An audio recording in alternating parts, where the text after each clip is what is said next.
G20 is moving forward despite the absence of the United States of America.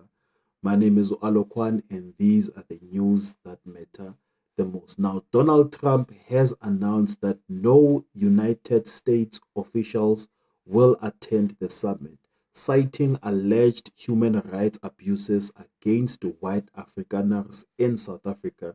Now, this decision has sparked controversy, with South Africa's government denying these claims and describing the US move as regrettable. Donald Trump is and will be boycotting the summit due to alleged human rights abuses against white Afrikaners.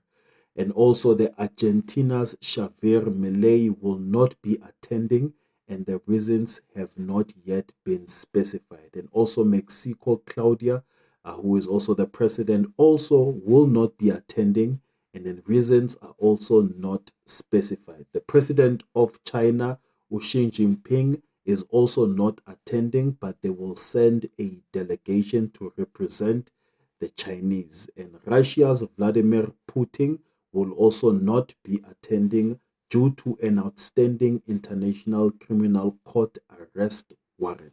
Now, the president of South Africa, Mr. Cyril Ramaphosa, has stated that this summit will proceed despite the countries that will not be able to attend, emphasizing that boycott politics never work.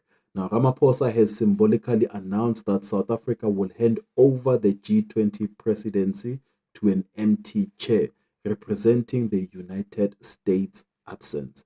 Now, the absence of these leaders may impact global economic cooperation and decision-making at the summit. Now, the G20 is scheduled to take place on November the 22nd and the 23rd in Johannesburg, South Africa. So despite the controversy, many world leaders are expected to attend, and the event is likely to focus on key global issues, including economic cooperation and development.